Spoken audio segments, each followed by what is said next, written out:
अच्छा, राम राज्य को लेकर भी कुछ लोगों ने सवाल उठाए हैं, कुछ कंट्रोवर्शियल स्टेटमेंट हैं, एक-एक करके मैं उस पर आपकी टिप्पणी जो है वो ज़रा जानना चाहूँगी।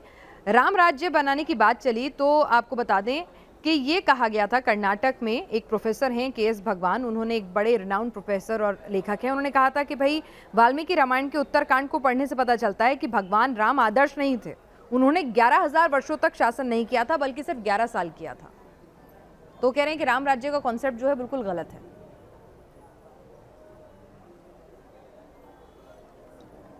भाई तो अब उन्होंने पता नहीं कहाँ पढ़ लिया। वाल्मीकि रामायण आप पढ़ लीजिए, उसमें तो 11,000 वर्ष का जिक्र है। भागवत जी में भी जिक्र है हजारों वर्षों का। तो अब कोई व्यक्ति अपनी तरफ से कुछ भी कह दे तो भाई बहुत लोग कुछ भी कहते हैं तो हर बात मान ली जाएगी।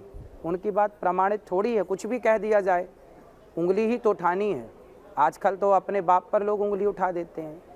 तो ऐसे लोग समाज में हैं, किस किस की बात को आप नोटिस करेंगे, किस किस की बात का ख्याल रखेंगे। ये सब व्यर्थ की बातें हैं, ये बकवास है ना। और हमें शास्त्रों को पढ़ना चाहिए, तरीके से समझना चाहिए। राम हम सबके आदर्श थे, हैं, रहेंगे। राम राज्य की कल्पना सब करते हैं। शास्त्रों को उठाकर देखा जाए, पढ़कर देखा जाए। वो लोग केवल बोलते हैं, पढ़ते तो है नहीं। बोलने से क्या होता है, आप कुछ भी बोल दीजिए। जी अच्छा, जब बहुविवाह प्रथा की बात आती है तो कई लोग ये भी कहते हैं कि दूसरे धर्मों के बहुविवाह प्रथा पर सवाल उठाने वाले, अगर देखा जाए तो सनातन में तो बहुविवाह प्रथा पहले से चली आ रही है। वो कहते हैं कि राजाओं की भी कई कई रानियां हुआ करती थी।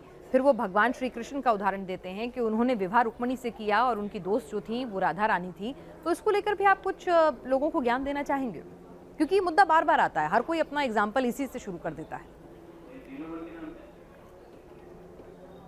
भाई राधा रानी का विवाह भगवान श्री कृष्ण से हुआ है। राधा जी केवल प्रियतमा थी, प्रेयसी थी, ऐसा नहीं है। राधा रानी का विवाह भगवान श्री कृष्ण से हुआ है। भांडीरवट नाम की वो जगह वृंदावन के पास आज भी है। गर्ग संहिता में गर्गाचार्य जी लिख रहे हैं इस बात को।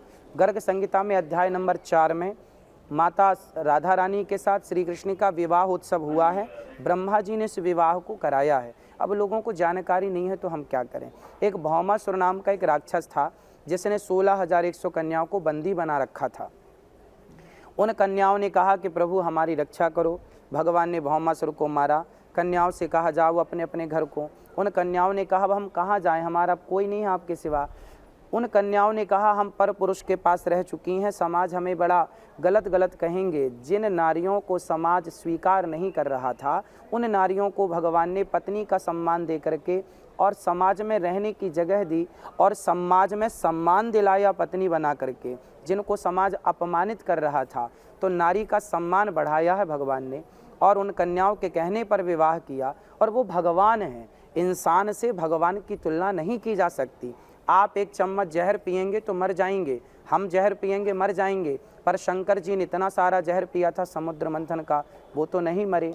क्योंकि इंसान और भगवान, इंसान की तुलना भगवान से नहीं हो सकती। कृष्ण इंसान नहीं है, भगवान है। तो भगवान जिन्होंने गोवर्धन उठाया हो एक उंगली से, इतने से मुँह में ब्रह्मांड दिखाया हो, वो भगवान इतने विवाह क्यों किए, ये सवाल करने के क्या हम अधिकारी हैं। वो स्त्रियां वेद की ऋचाएँ थीं। भगवान को पति के रूप में पाने के लिए घोर तपस्या किया। अब कोई भक्त कहे कि मुझे भगवान को पति के रूप में पाना है, कोई स्त्री कहे, तो क्या भगवान उनकी ये इच्छा पूरी नहीं करेंगे। तो वो इच्छा पूरी की भगवान ने। भगवान का तो धर्म ही है। अब मीराबाई ने भगवान को पति के रूप में भजा, तो क्या भगवान ने मीरा को पत्नी के रूप में स्वीकार नहीं किया। नहीं किया होता तो भगवान पर उंगली उठ जाती। आप कैसे भगवान है, भक्त की पुकार ही नहीं सुनते। तो भगवान को सुनना होता है, हर बात सुननी होती है। तो ये पुकार हैं भक्तों की, जिन्हें द्वापर युग में भगवान ने इस रूप में पत्नी के रूप में ग्रहण कर लिया। तो भगवान से इंसान की तुलना